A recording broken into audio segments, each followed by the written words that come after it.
நல்லது ரசிகர்களே, வியாழக்கிழமை வணக்கம் நேத்ரா நிகழ்ச்சியின் இரண்டாவது நேர்காணல் பகுதியிலே உங்களை சந்திப்பதில் மகிழ்ச்சி அடைகின்றோம். இந்த நேர்காணல் பகுதியில் இலங்கையினுடைய இசைத்துறையிலே ஒரு புரட்சியை, ஒரு சாதனையை ஏற்படுத்திய ஒரு பாடகரை நாங்கள் சந்திக்க இருக்கின்றோம். நிச்சயமாக 71 வருடங்கள் இசைத்துறையில் தன்னை அர்ப்பணித்து சாதனைகள் படைத்திய ஒரு பாடகர். அவர் தமிழில் மாத்திரமல்ல, சிங்களத்திலும் அதே போல ஹிந்தியிலும் உருதிலும் தெலுங்கிலும் என்று எல்லா மொழிகளிலும் பாடக்கூடியவராக இருக்கின்றார். இலங்கை வானொலி இருமொழி சேவையிலும் உயர்ந்த பாடகராக, சூப்பர் கிரேட் சிங்கராக அங்கீகாரம் பெற்ற ஒரு பாடகர். அந்த வகையில் வானொலி, திரை, மேடை என்று மூன்றிலும் முத்திரை பதித்த ஒரு பாடகர்.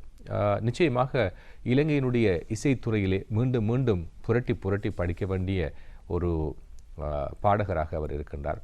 மிக நல்ல ஒரு பண்பாளர், எல்லோரும் மிக அழகாக எளிமையாக பழகக்கூடியவர், துடிப்போடு செயற்படுகின்ற ஒரு கலைஞர் என்று சொல்லலாம். தன்னுடைய இந்த காலத்திலே பல்வேறு பாடல்களை பாடி பல ரசிகர்களை தன்னகத்தே கொண்ட ஒரு பாடகர், ஒரு கலைஞர். அவருடைய அனுபவங்களை ஒரு புத்தகமாக எழுதி வெளியிட வேண்டும் என்ற ஒரு ஆதங்கத்திலே முத்தழகு பாடல்கள் அனுபவ கட்டுரை என்று ஒரு நூலை தொகுத்து உங்களுக்கு எதிர்காலத்திலே வழங்க காத்திருக்கின்றார். எனவே அதை பற்றியெல்லாம் நிறைய விஷயங்களை நாங்கள் அவரோடு பேச இருக்கின்றோம். அவரை வரவேற்றுக் கொள்வதில் மகிழ்ச்சி அடைகின்றோம். வணக்கம் ஐயா. வணக்கம் மனுஷன் அவர்களே.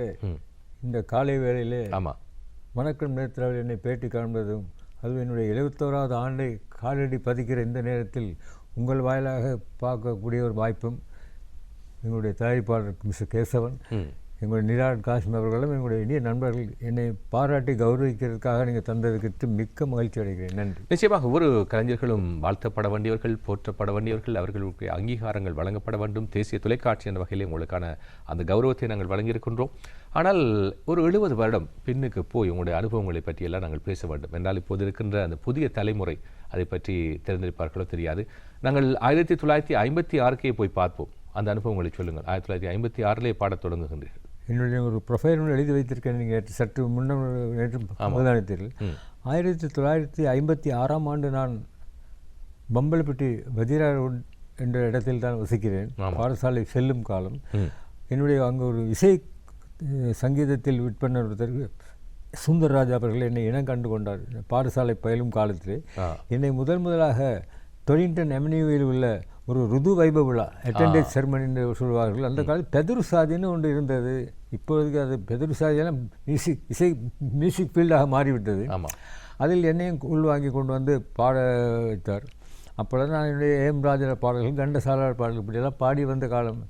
அந்த பாட்டை சொன்னால் நல்லா ஏஎம் ராஜா அவர்கள் பாடி அவன் படத்தில் மின்னல் போலாகும் இந்த வாழ்க்கையே வான்பில் போலுமே இளமை ஆனதே ஆம் துன்பக் கதை உன்னதே சூழ்ந்தது மாலை எங்கினும் பாலை நீயே தான் நாடுகின்றாய் காதலியின் வீடு உன் காதலியின் வீடு 70 வருடங்களுக்கு பாடிய பாடல் இப்போது விடாதே மின்னல் போலாகும் எந்த வாழ்க்கையே வான்வில் போலுமே இளமை ஆனதே ஆம் துன்ப கதை உனது. இந்த பாடல் அப்படி ஆரம்பித்த பாடல் 70 வருடங்களை கடந்து இந்த இசைத்துறையிலே காலடி வைத்துக் கொண்டு அது ஏஎம் ராஜா பாடலை என்ன ஃபாலோ பண்ணியிருக்கிறேன். அது சிறுகாலத்தில் எனக்கு அப்படிப்பட்ட ஒரு ஆர்வம் இருந்தபடியால் அந்த நிறைய பாடல்கள் டிஆர் மகாலியம் ஒன்னப்போ பார்த்து டிஆர் ராஜா, அப்போ இந்த பாட்டுகள்லாம் எனக்கு மனனமாக இருக்கிறது. ஆனால் இந்த பாடல் எனக்கு என்னுடைய குரலுக்கு ஏற்றவாறு அமைந்ததுனால அதை பின்பற்றி சரி. அதேபோல் உங்களுடைய குடும்ப புகைப்படங்கள் எல்லாம் இருக்கிறது. அதை நாங்கள் பார்க்க வேண்டும், புகைப்படங்களை பார்க்க வேண்டும், பாடலை கேட்க வேண்டும், அனுபவங்களை கதைக்க வேண்டும், நிறைய விஷயங்கள் இருக்குது. எல்லாம் ஒரு குறிப்பிட்ட நேரத்துக்குள்ளே நிறைவு செய்ய வேண்டும். இது உங்களுடைய குடும்ப புகைப்படம் இல்லையா? சொல்லுங்கள், இதில் எங்கே இருக்கின்றீர்கள் நீங்கள்? இந்த இடத்தில் நான் வலது பக்கமாக 3வது ஆளாக நிற்கிறேன். அது கோழிட்டு காட்டலாம் கொஞ்சம் பொண்ணு இந்த இருக்கு. இதுவே நான் இருக்கிற படம். ஓகே, சரி. அதே போல் இன்னும் ஒரு படம் இருக்கிறது, அதையும் பார்க்கக்கூடியதாக இருக்கும். சரி, அதை பற்றி சொல்லுங்கள். நீங்கள் 1963 பாகிஸ்தான் பயணம் செய்கின்றீர்கள். அங்கே போய் தமிழ், சிங்களம், உருது ஆகிய மொழிகளில் எல்லாம் படிக்கின்றீர்கள். அந்த அனுபவத்தை பற்றி சொல்லுங்கள். அது 1963 போவதற்கு நான் 20th கிளம்பு டொன் பாஸ்கோன்னு ஒரு சாரண இயக்கம் இருக்கிறது. அதில் நான் கப்ஸ் முதல் ரோவர் ஸ்கவுட் வரை இருந்தேன். அதில் நாங்கள் 2 பேர் தெரிவு செய்யப்பட்டோம் 20th கிளம்பு சார்பாக. அதில் இங்கேருந்து தரைமார்க்கமாக இங்கேருந்து தலைமன்னார் பியர் தலைமன்னார் அங்கேருந்து ராமேஸ்வரம் வழியாக மெட்ராஸ், அந்த காலத்து மெட்ராஸ்ன்னு சொல்லுவாங்க, இப்போ தான் சென்னை.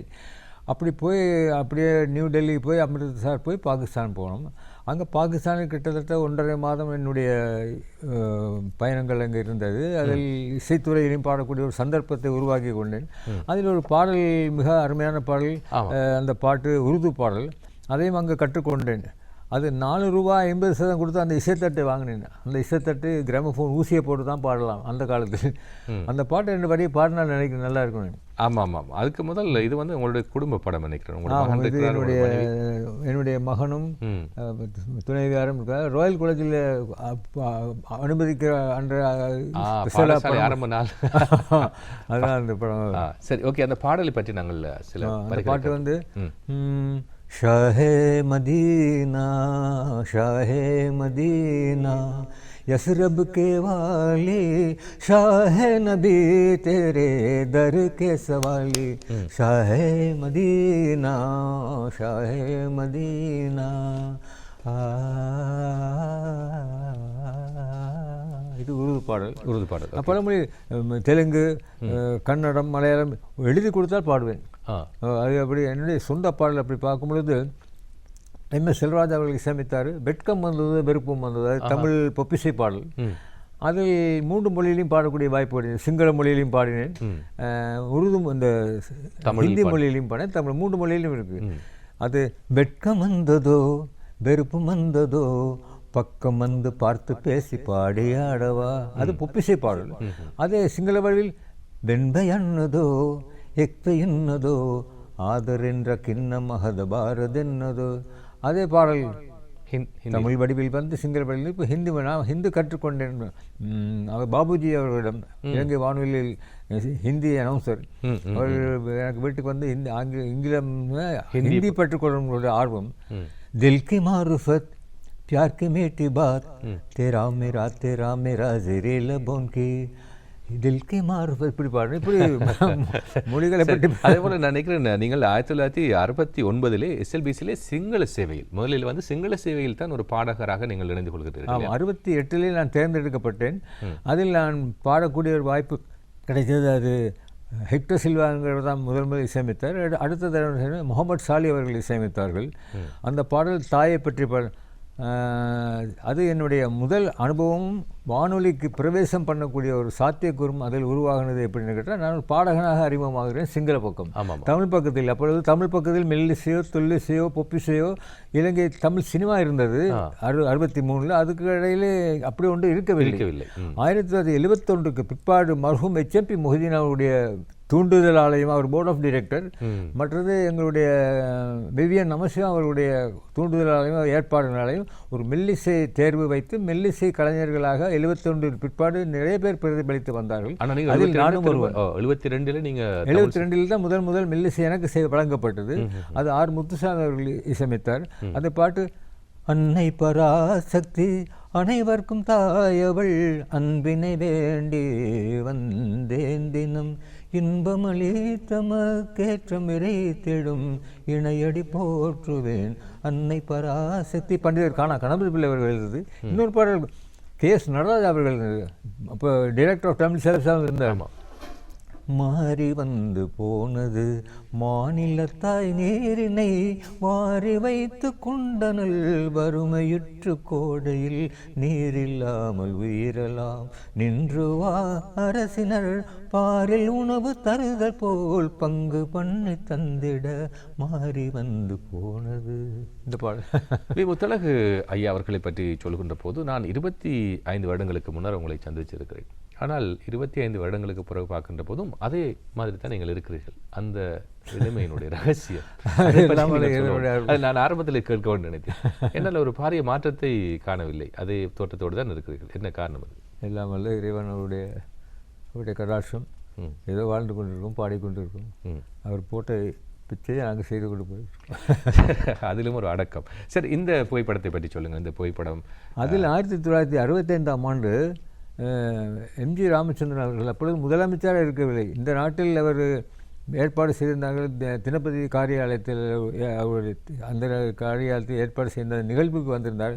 அப்பொழுது யாழ்ப்பாணம் இங்கே ஸ்டேடியம், நான் வதிவிடம் ஆகிய திம்பிரிக பக்கத்தில் தான் நான் இருந்தேன்.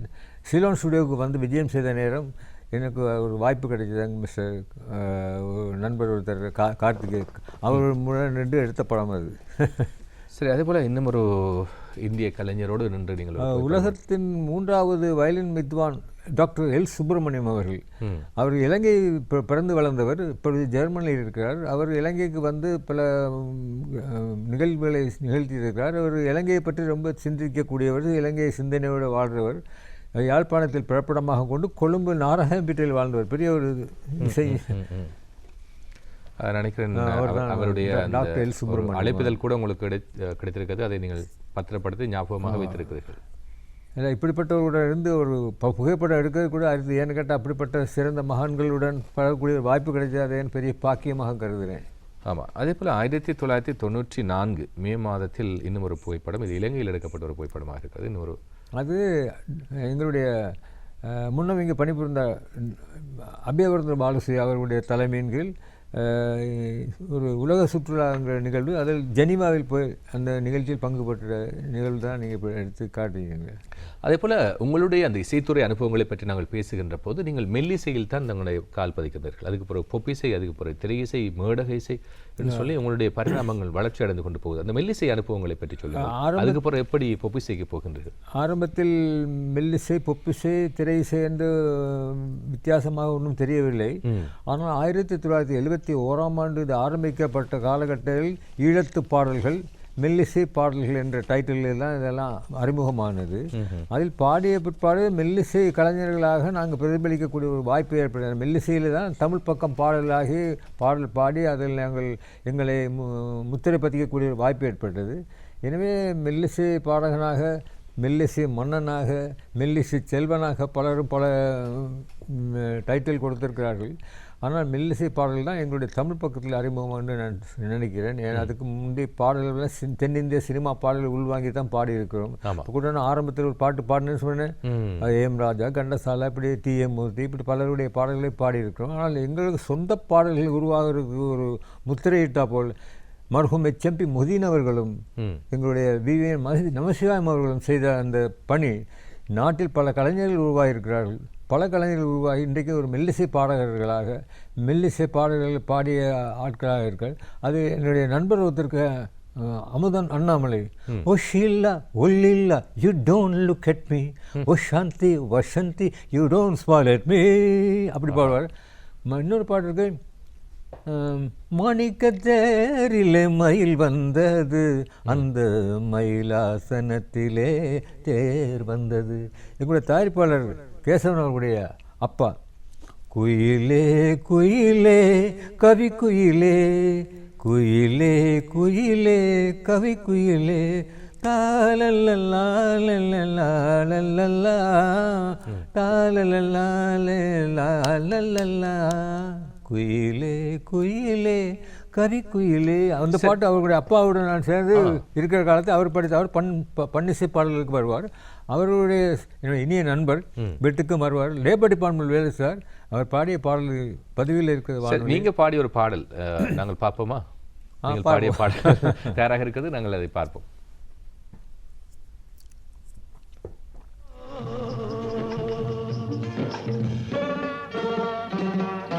எண்ணங்களாலே இறைவன் தானே, பொன் வண்ணத்தாலே மறைந்து விட்டாளே, வண்ண வண்ண தோட்டங்கள் தன்னாலே என்னாலும் நிலையாகும், ஏழில் கொஞ்சம் மலையகமே.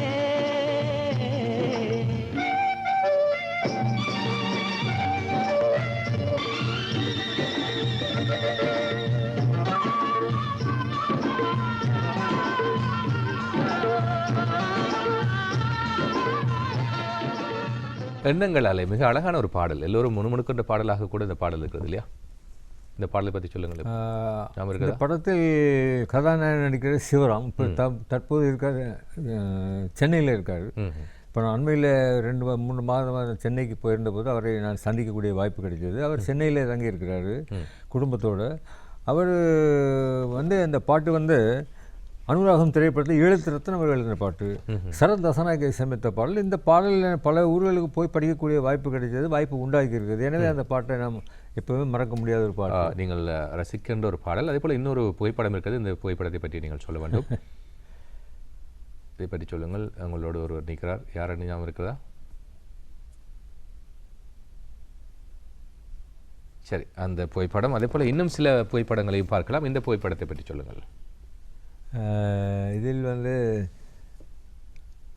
இது தமிழகத்தில் VKT பாலன் அவர்களுடைய மதுரா ட்ராவல்ஸ் என்று சொல்லக்கூடிய பணியகத்தில் எங்களை கௌரவித்தார்கள் 1990களில். அது மறக்க முடியாது. அவர் அண்மையில் சரி. அதே போல் நான் நினைக்கின்றேன், நீங்கள் முத்தழகு தரும் முத்தழகு பாடல்கள் என்ற ஒரு உங்களோட அனுபவ கட்டுரையை நீங்கள் தொகுக்க, அந்த கட்டுரையை நான் இது ஏன் தொகுக்க வேண்டும் என்ற ஒரு எண்ணம் வந்தது? யாரும் ஒப்படைக்க போகின்றது? சின்ன ஒரு உதாரணம் சொல்லுவோம். 1956 வந்து நான் ஆரம்ப காலம், அதுக்கு முன்னாடி இருந்து பாடி வருகிறேன். நம்முடைய சில தொகுப்புகளை நாங்களாக சொல்லி எங்களுடைய மூலமாக அதை வெளியே சொல்லக்கூடிய ஒரு வழி சமைக்கவில்லாவிட்டால் எங்களை யாரும் கண்டுகொள்ள மாட்டார்கள், இனம் கண்டுகொள்ள மாட்டார்கள். ஏன்னா அந்த தேடல் கிடையாது நம்முடைய தமிழ் பக்கத்தில். அவர்களுக்கு அந்த தேடல் என்பது அவர்களுக்கு அது அவசியமில்லை என்று நினைக்கிறேன். தமிழகத்தினுடைய சினிமா மோகத்தில் அவர்கள் அதுகளை சேகரிப்பார்கள், அதை சொல்லக்கூடிய ஆற்றலும் அதை பற்றி ஆர்வமும் இருக்கும். ஆனால் நல்ல உள்ளவங்கள் இலங்கையை நேசிக்கிறவர்கள் இருக்கிறார்கள். ஆனால் இது அதனால் நான் கோபப்படுறதும் இல்லை, அதை பற்றி எனக்கு கண்டுகொள்ளவும் இல்லை. ஆனால் நம்மளுடைய காலத்தில் நம்ம ஒரு ஷார்ட் அண்ட் ஸ்வீட், அதாவது ரொம்பவும் சுருக்கமாக, இப்போ ரத்தின சுருக்கமாக என்ன சொல்கிறார்கள் என்றால், ஃபேஸ்புக் வாயிலாக எல்லாத்தையும் பார்த்து ஒரு முன்னரே ஒரு புத்தகத்தை வாசிக்கிறக்கூடிய அது மாதிரி இந்த புத்தகத்தை தொகுத்து போட்டால் பலரும் பார்க்கக்கூடிய வாய்ப்பு வரும். நாம் இருக்கிற காலத்தில் இல்லாத காலத்தில் இதை பற்றி அறிந்து கொள்ளக்கூடிய வாய்ப்பு வரும். மெல்லிசை கொண்டு வந்தது யாருன்னு தெரியாமல் போய்விடும். இன்னொரு விஷயம் சொல்ல, தோட்டக்காரி என்ற படம் 1963ஆம் ஆண்டு திரையிடப்பட்டது. அதில் நான் அடுத்த நாள் விடிந்தால் அடுத்த நாள் இரவு பயணம் பாகிஸ்தானுக்கு. நான் அந்த படத்தை பார்த்து விட்டு போனேன். ஏனென்றால் அந்த பாட்டு வந்து முதலாக இலங்கை தமிழ் திரை இசை உலகத்தில் 35 மில்லிமீட்டர் படம். அந்த 35 மில்லிமீட்டர் படம் வந்து இசையமைத்திருக்கார் KM சவாயர். எனக்கு சவாயர் மாஸ்டர் அப்போலாம் எனக்கு தெரியாதுன்னு சொன்னால் அந்த அளவுக்கு ரொம்ப நெருக்கமான பழக்க வழக்கங்கள். ஆனால் அவர் இசையமைத்த பாடல் வந்து 57களில் தொழிலாளர் வேலையில் இசையமைத்தார். அந்த தொழிலாளர் வேலையில் நான் பாடினது இன்றைக்கும் ஞாபகம் இருக்குது. அவர் அந்த தொடர்ச்சியாக பல காரியங்கள் செய்து வந்தார். அந்த காலகட்டத்தில் தொழிலாளர் வேலையில் 1957 அவர் எந்த இசையமைப்பாளரும் இல்லாத ஒரு காலத்தில் இவர் தான் முன்னின்று அதை செய்தார். யார்? KM Xavier master. அவர் இப்போ எடுத்த சம்பந்தப்பட்ட படம் தோட்டக்காரி.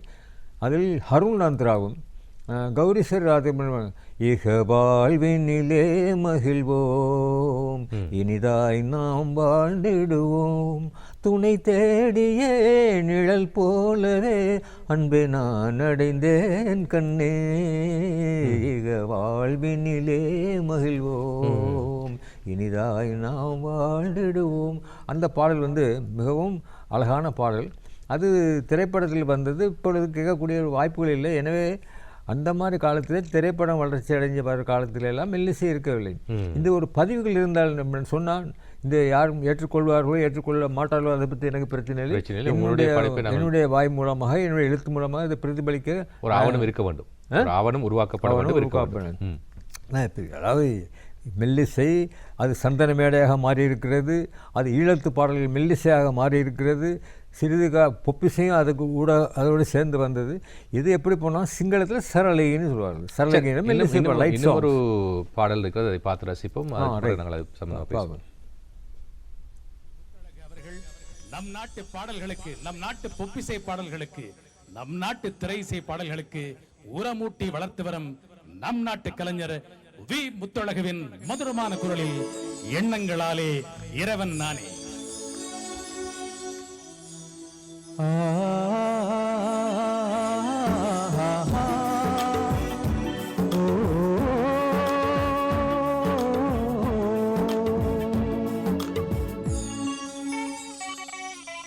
எண்ணங்களாலே இறைவன் தானே, வண்ணத்தாலே வரைந்து விட்டானே வண்ண வண்ண தோற்றங்கள் தன்னாலே என்னாலும் நிலையாகும் எழில் கொஞ்சம் அழகமே எண்ணங்களாலே இறைவன் தானே வண்ணத்தாலே வரைந்து விட்டானே வண்ண வண்ண தோற்றங்கள் தன்னாலே என்னாலும் நிலையாகும் எழில் கொஞ்சம் அழகமே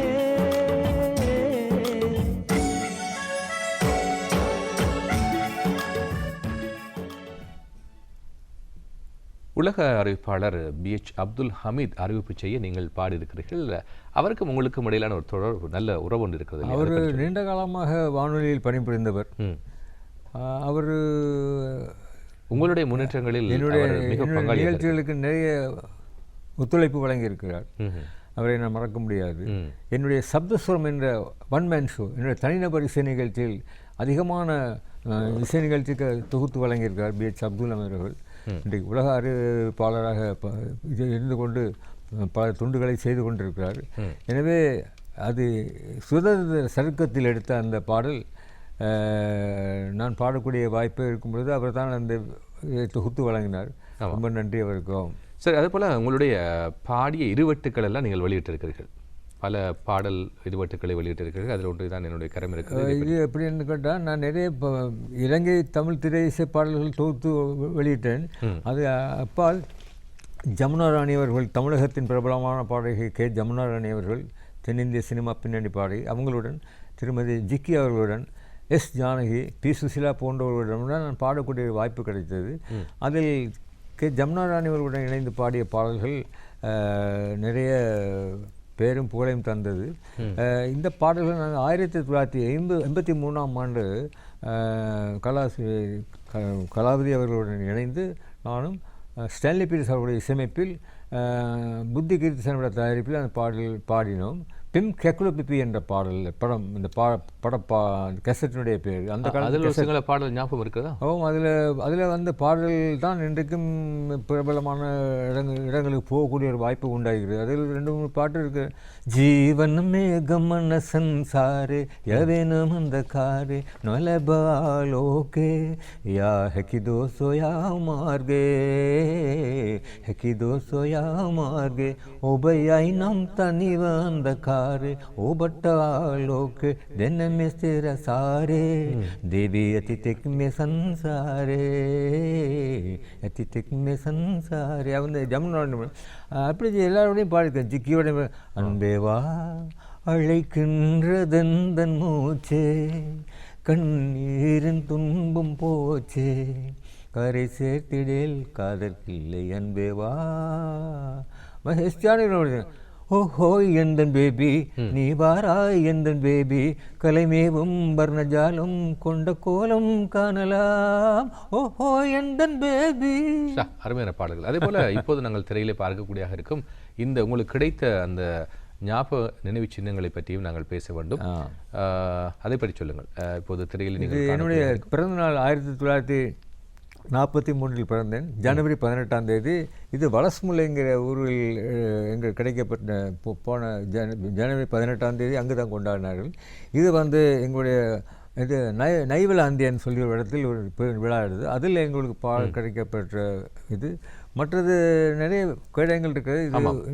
போன வாரம் ஒரு ஆவண பொக்கிஷம் தான் சொல்லுவாங்க. எல்லாத்தையும் அப்படி எழுதி வைத்து இதெல்லாம் வைத்திருந்தாலும் இது 4 பேர் தெரியக்கூடிய வாய்ப்பு உங்கள் ஊடக வாயிலாக நேத்ரா அலைவரிசையில் வாயிலாக கிடைக்கக்கூடியது, பார்க்கக்கூடிய ஒரு சந்தர்ப்பமும் கிடைக்கிது. அதே போல் இந்திய பாடகி, பிரபலியமான பாடகி P. லீலா அவர்களோடு நீங்கள் இணைந்து ஒரு பாடலை பாடி, லீலா அவர்களுடன் இணைந்து படம் எடுத்திருக்கேன். பாடக்கூடிய சந்தர்ப்பங்களில் P. சுசீலாவுடன் இணைந்து பாடக்கூடிய ஒரு தென்றல் உறங்கிய போதும் திங்கள் உறங்கிய போதும் கண்கள் உறங்கிடுமா காதல் கண்கள் உறங்கிடும், இப்படி பல பாடல்கள் பாடக்கூடிய வாய்ப்பு கிடைத்தது.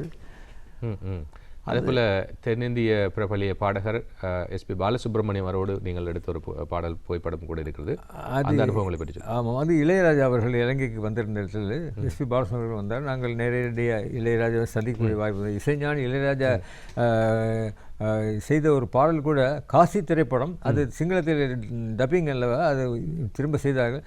ಕಟ್ಟುವತ್ತರೆ ಮಲ್ಪಿಪಿಲ್ಲ ಅಗೇಕಿಯನವಾ ಏ ಕಟ್ಟುವನಿಲಾಲೆ ಗಲಲ ತೆತ್ತಟದೆನೆನವಾ புண்ணியம் தேடி காசிக்கு போவார் இங்கு நம் நாட்டினிலே இந்த காசியை தேடி யார் வருவார் இந்த உலகத்தில். இப்படி மொழி வித்தியாசமாக இருக்குது. அது ஹரிஹரன் பாடுற தமிழில், நான் சிங்கள மொழியில் சோமப்பாள லீலானந்த அவர்கள் எழுதினது. அந்த பாட்டு இளையராஜா அவர்களுடைய இசைஞானி இளையராஜா அவர்களுடைய முழு ட்ராக்கிலே நான் பாடக்கூடிய வாய்ப்பு கிடைத்தது. இது ஒரு சந்தோஷமான செய்தி. சரி, பல நாடுகளுக்கு நீங்கள் விஜயம் செய்திருக்கிறீர்கள். அந்த பல நாடுகளுக்கு செய்த விஜயம் சம்பந்தமான அதாவது நான் பல ஊர்களுக்கு போயிருக்கேன்னா, தமிழகத்தில் இந்தியாவில் பல இடங்களுக்கு 1978 63 போயிட்டு வந்த நேரத்தில் 1988 கலாஸ்ரீயில் லதாவல்பில் வீடு தேடி வந்து பாஸ்போர்ட்லாம் எடுத்து எங்களை கொண்டு போயிட்டு சைப்ரஸ் லெபனான் கூட்டிகிட்டு போயிருந்தாங்க.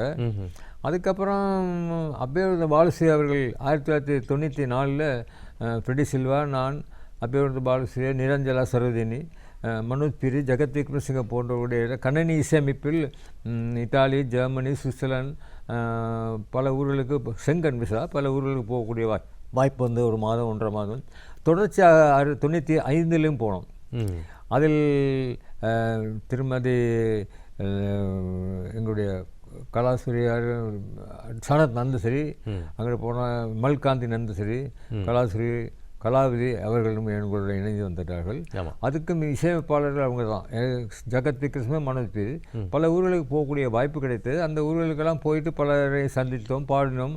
அதன் வாயிலாகத்தான் எனக்கு அந்த டிவிடி சிடி எல்லாம் அடிக்கக்கூடிய ஒரு வாய்ப்பும் கிடைத்தது. நிச்சயமாக. எனவே அது மறக்க முடியாத சம்பவமாக நினைக்கிறேன். நிச்சயமாக உங்களுடைய பயணம் தொடர வேண்டும். நிறைய விஷயங்கள் இருக்கிறது. அந்த விஷயங்களை பேசுவதற்கு எங்களுக்கு நேரம் இடம் கொடுக்கவில்லை. நீங்கள் ஒரு கலைஞராக, ஒரு படைப்பாளியாக, இந்த ஈழத்து இசைத்துறையிலே பல்வேறு சாதனைகளை படைத்த ஒரு பாடகர். எனவே உங்களுடைய பயணம் மேலும் தொடர வேண்டும், உங்களுடைய நீண்ட ஆயுள் கிடைக்க வேண்டும் என்ற நிகழ்ச்சியின் சார்பாக பிரார்த்திக்கின்றோம். அதே போல முத்தழகு தரும் முத்தழகு பாடல்கள் என்ற அந்த ஆவண கட்டுரை எதிர்வரும் காலங்களில் சிறப்பான முறையிலே வெளியிடப்பட வேண்டும். அதற்கான ஒத்துழைப்புகளை நீங்கள் எல்லோரும் வழங்க வேண்டும். ஒரு கலைஞராக, எளிமையான ஒரு மனிதனாக, நல்ல ஒரு பண்பாளராக பல்வேறு துறைகளிலே அவரை காண்கின்றோம். பல மொழி பாண்டித்யம் இருக்கிறது. அதே போல ஒரு பாடலை மிக தெளிவாக, அழகாக இன்றும் இளைஞர்களோடு சேர்ந்து பாடக்கூடிய ஒரு ஆளுமை என்று தான் சொல்ல வேண்டும். உங்களை சந்தித்ததில் எங்களுக்கு மகிழ்ச்சி. ரசிகர்களும் பயன்பெற்றிருப்பார்கள், சந்தோஷம் அடைந்திருப்பார்கள். எனவே உங்களுக்கு விடைகிற நேரம் வந்துவிட்டது. ரூபா நேத்ரா அலைவரிசைகளில் என்னை பேட்டி கண்டதுக்கும் இதை தொகுத்து எல்லா இறைவன் நல்லபடியாக செய்தீர்கள். எனக்கு மிக்க மகிழ்ச்சி. ஏன்னா இந்த மாதிரி ஒரு சந்தர்ப்பத்தை தந்ததனால் ரசிகர்கள், நம்மளை நேசிக்கிறவர்கள் அறிந்து கொள்வார்கள், புரிந்து கொள்வார்கள் என்ற ஒரு காலத்தை உங்களுடைய வாயிலாக, நேத்ரா வாயிலாக எனக்கு கிடைச்சது மிக்க மகிழ்ச்சி. ஏன்னா அப்படிப்பட்ட ஒரு ஊடகம் இல்லாட்டி போனால் என்னை இனம் கண்டு கொள்ளக்கூடிய வாய்ப்பு இல்லை. நான் தனித்தனியே போய் சொல்லிக் கொண்டிருக்க வேண்டிய அவசியம் இல்லை, தேவையும் இல்லை. ஆனால் இது ஒரு கலைஞர் ரீதியில் கிடைத்த வாய்ப்பு. எங்களுடைய தயாரிப்பாளருக்கும் எங்களுடைய பெரியவர் நிலாரன் காசிம் அவர்களுக்கு நான் நன்றி கூற கடற்படுறேன். அவருடைய பாடல் நிறைய பாடியிருக்கிறேன். அந்த பாடல் ஸ்டான்லி பீரிஸ் பலர் செய்த காலகட்டத்தில் எங்களுடைய சரந்தி அல்வி செய்தார். தல்வெட்ட முதுனென் சந்தபாயன விட்ட இசரவாகம அற்பட்டலாகன அப்பிலனும் யாவலி பல சதிகே அப்பிவம் யாவலி பல, இப்படியெல்லாம் பாடினார். அந்த பாடலோடு நாங்கள் நிறைவேற்றிக் கொள்வோம். இந்த நிகழ்ச்சியில் தயாரிப்பாளர் கேசவன், அதே போல தொழில்நுட்ப கலைஞர்கள், ஒப்பனை கலைஞர்கள், கேமரா உத்தியோகத்தர்கள் அனைவருக்கும் நன்றிகளை தெரிவித்துக் கொண்டு நிகழ்ச்சியிலிருந்து நானும் விடைபெற்றுக் கொள்கின்றேன். மற்றும் ஒரு நிகழ்ச்சியில் சந்திப்போம். நன்றி, வணக்கம்.